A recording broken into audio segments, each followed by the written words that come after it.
Hello students, स्वागत करते हैं आपका हमारे यूट्यूब चैनल एएसएससी एजुकेशन पर। आज हम पढ़ने वाले हैं किरचॉफ और किरचॉफ के धारा नियम और व्हीटस्टोन सेतु के नियम की सहायता से व्हीटस्टोन सेतु के सूत्र की स्थापना।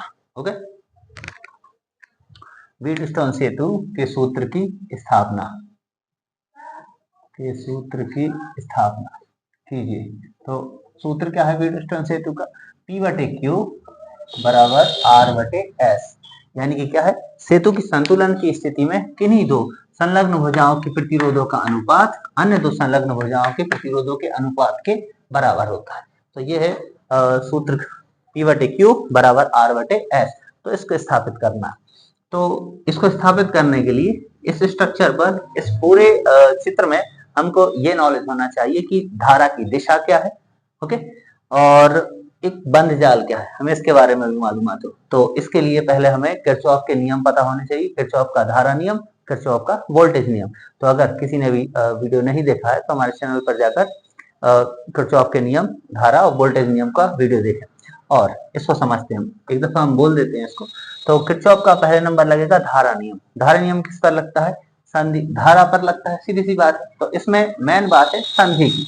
संधि मतलब क्या है? कोई एक बिंदु जहां पर 2, 3, 4 कितनी भी धाराएं हो, वो धाराएं आकर मिल रही हो, वो बिंदु क्या है? संधि।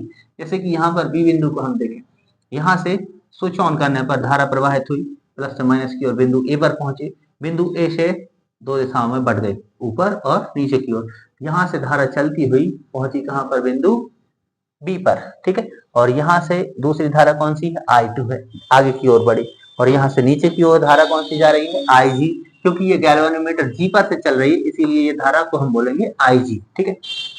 अब इस एक पॉइंट पर बिंदु बी पर तीन धाराएं हैं, I1 ये भी पहुंचेगी यहाँ, I2 यहाँ से चल के आगे बढ़ी, फिर ये कौन है? IG।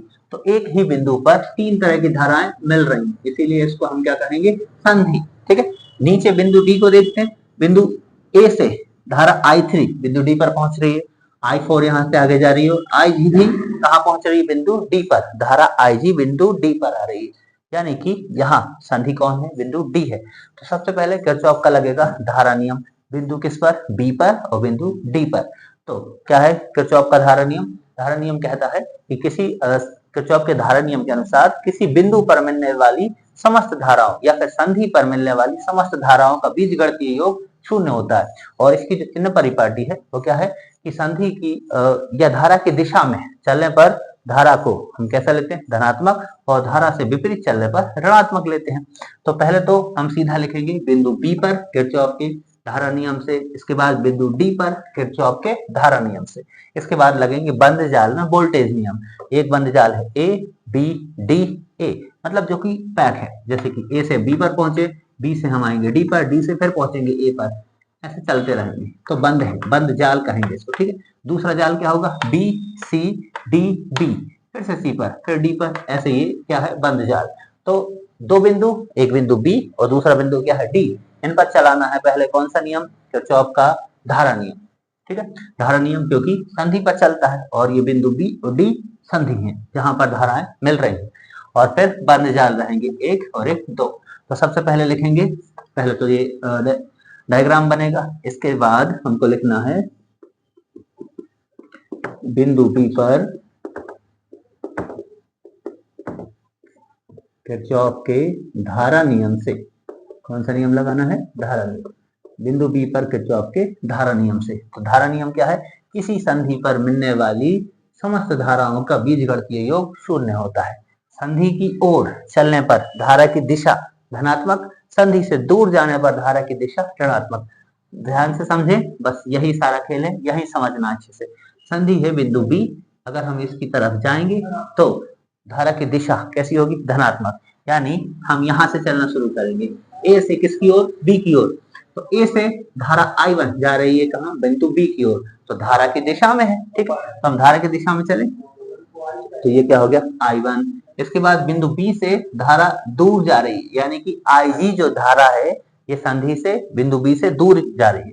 दूर जाने पर ये कैसी रहेगी? ऋणात्मक IG। इसके बाद बिंदु बी से I2 धारा भी बिंदु बी से क्या हो रही है? चलकर दूर की ओर जा रही है, दूर जाएगी, तो संधि से दूर जाने पर ये कैसे रहेगा? ऋणात्मक।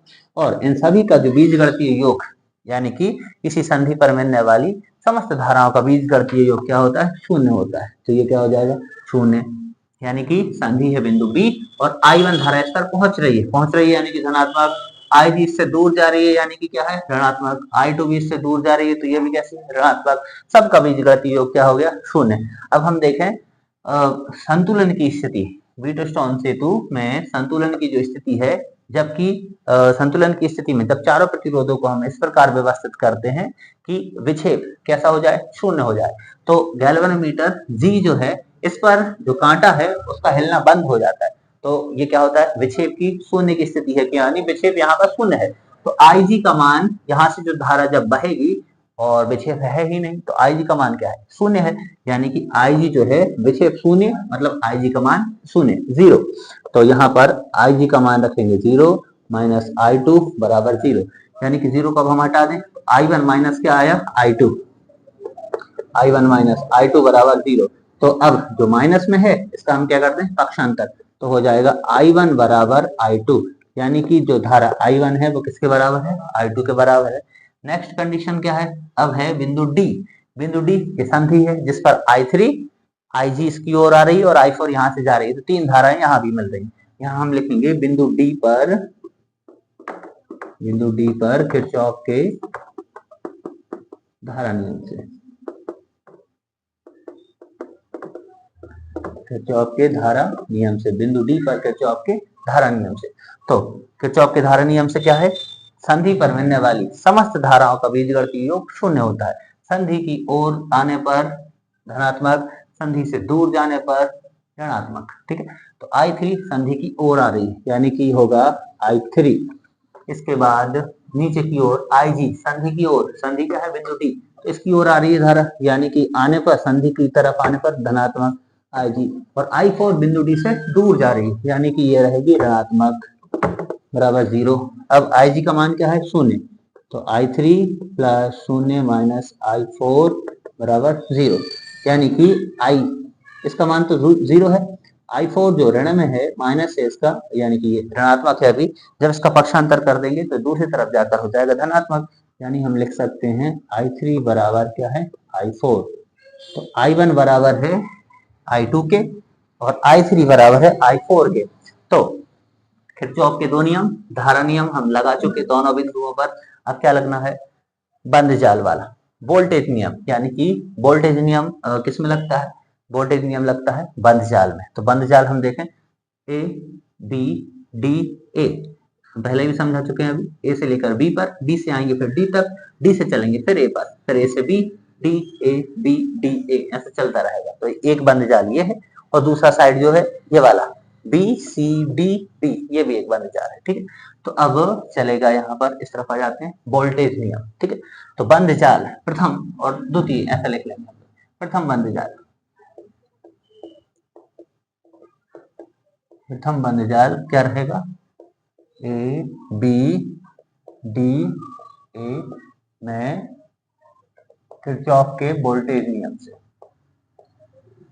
किरचॉफ के कौन सा नियम, वोल्टेज नियम, वोल्टेज नियम से।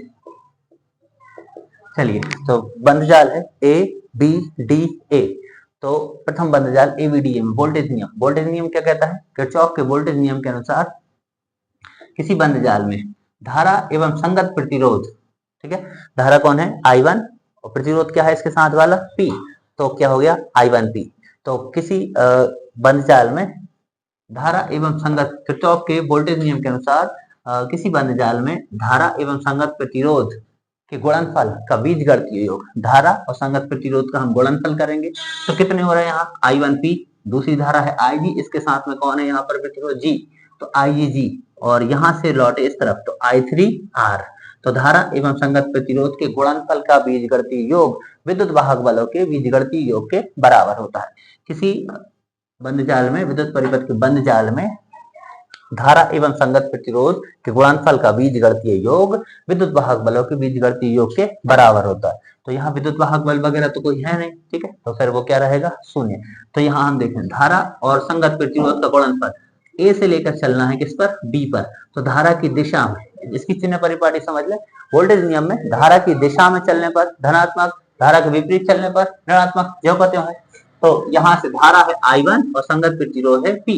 तो यहाँ पर सबसे पहले होगा I1P, धारा एवं संगत प्रतिरोध के गुणनफल का बीजगणितीय योग। अब इन तीनों को हमको क्या करना है, बीजगणितीय योग में लिखना है। जोड़ेंगे कि घटेंगे, धारा की दिशा पर डिपेंड करेगा।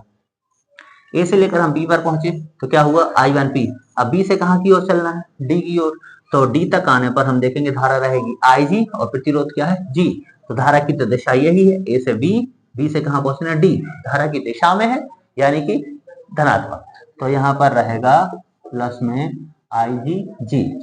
अब देखें डी से कहां की ओर जाना है, ए की ओर। तो ये हम जा रहे हैं इस तरफ और धारा आ रही है ऊपर से नीचे की ओर। ए से किस तरफ आ रही है, डी की ओर, और हम चल रहे हैं डी से कहा, ए की ओर, यानी कि विपरीत दिशा में हमें जाना है। ठीक है, या यूं कह लो कि धारा उल्टी दिशा में आ रही, तो फिर ये कैसी रहेगी, ऋणात्मक। अगर हम डी से ए की ओर जा रहे हैं और धारा भी ऊपर ही जा रही होती तो धनात्मक होता, मगर हमें जाना है डी से ए की ओर, लेकिन धारा आ रही है ऊपर से ए से डी की ओर, तो ये ऋणात्मक I3R। तो माइनस I3R बराबर क्या होगा, 0, क्योंकि विद्युत वाहक बल यहाँ है नहीं ऊपर। ठीक है, तो इनका बीजगणितीय योग तो शून्य रहा। अब क्या है, IG का मान हमें पता है, सेतु की संतुलन की स्थिति में 0, तो IgG का मान क्या होगा, 0। तो बचेगा I1P प्लस 0 माइनस I3R बराबर क्या है, 0। अब इसको हटाएं, ये जो प्लस में है, सॉरी ये माइनस वाला है, इसका पक्षांतर करेंगे दूसरी तरफ जाएगा, तो क्या होगा I1P, चलो एक दफा लिख देते हैं, I3R बराबर 0। अब हो जाएगा I1P बराबर I3R। ये हो गया समीकरण नंबर 1। ओके, जिसमें I1P बराबर क्या है, I3R। अब अगला बंध जाल ले, ये वाला द्वितीय बंध जाल। द्वितीय बंध जाल बताइए क्या है द्वितीय बंध जाल, बी से लेकर सी से कहाँ आएंगे, डी, और डी से कहाँ जाएंगे, दोबारा बी पर। तो बंध जाल होगा बी सी डी और फिर बी सी डी में वोल्टेज नियम से, किरचॉफ के वोल्टेज नियम से, वोल्टेज नियम हम फिर से लगाएं इसमें। तो धारा एवं संगत प्रतिरोध के गुणनफल का बीजगणितीय योग विद्युत वाहक बलों के बीजगणितीय योग के बराबर। तो बी से चलना है सी पर, तो बी से सी पर चलें तो धारा की दिशा ये है, सही है। ठीक है, धनात्मक I2Q। तो सबसे पहले धारा रही I2 सॉरी, और प्रतिरोध है Q, तो I2Q। अब C से हमें चलना है D पर, हम आ रहे हैं ऊपर से नीचे और धारा जा रही है नीचे से ऊपर की ओर, तो यानी कि विपरीत दिशा में है, यानी कि हो जाएगा यहाँ पर माइनस I4S। अब इसके बाद D से आकर हमें कहाँ जाना है, B पर, तो हम जाएंगे ऊपर की ओर और धारा आ रही है ऊपर से नीचे की ओर, यानी कि फिर से विपरीत दिशा, यानी कि माइनस IgG बराबर 0। ओके, समझ में आया।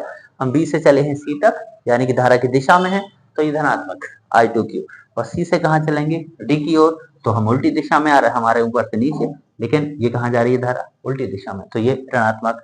अब यहाँ डी से चल के हमें बी तक जाना है, तो हमारी दिशा है ऊपर की ओर, लेकिन धारा आ रही है ऊपर से नीचे, तो विपरीत दिशा, तो ऋणात्मक। और इसका मान क्या है, 0 है। तो दोबारा लिखेंगे I2Q माइनस I4S माइनस 0 बराबर 0। I2Q बराबर I4S को हम दूसरी तरफ पहुंचा दें पक्षांतर करके, तो बन गया ये अपना अगला इक्वेशन, समीकरण नंबर 2। अब हम देखें समीकरण 1 व समीकरण 2 से।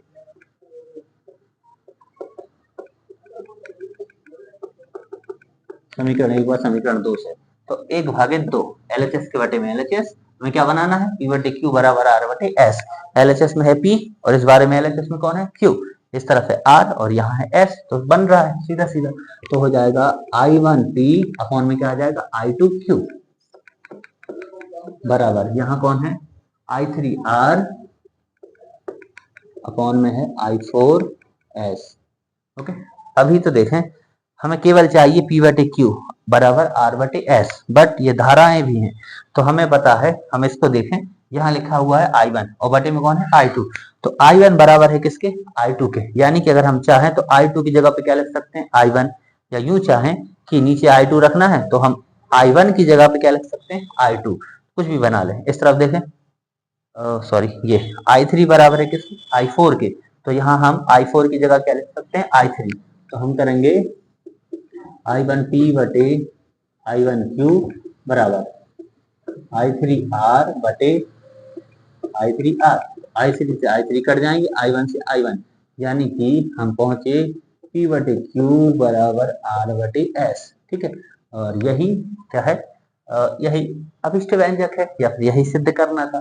यानी कि किरचॉफ का वीटोस्टोन सेतु का जो सिद्धांत है वो क्या है, P बटे Q बराबर R बटे S। मतलब कि किन्हीं दो संगत भुजाओं, सेतु की संतुलन की स्थिति में किन्हीं दो संलग्न भुजाओं के प्रतिरोधों का अनुपात अन्य दो संलग्न भुजाओं के प्रतिरोधों के अनुपात के बराबर होता है। अर्थात क्या निकला, P बटे Q बराबर R बटे S। ओके, तो ध्यान देने वाली बात है, धारा की दिशा में चलने पर धनात्मक और धारा के विपरीत चलने पर क्या होता है, ऋणात्मक। Okay, thank you.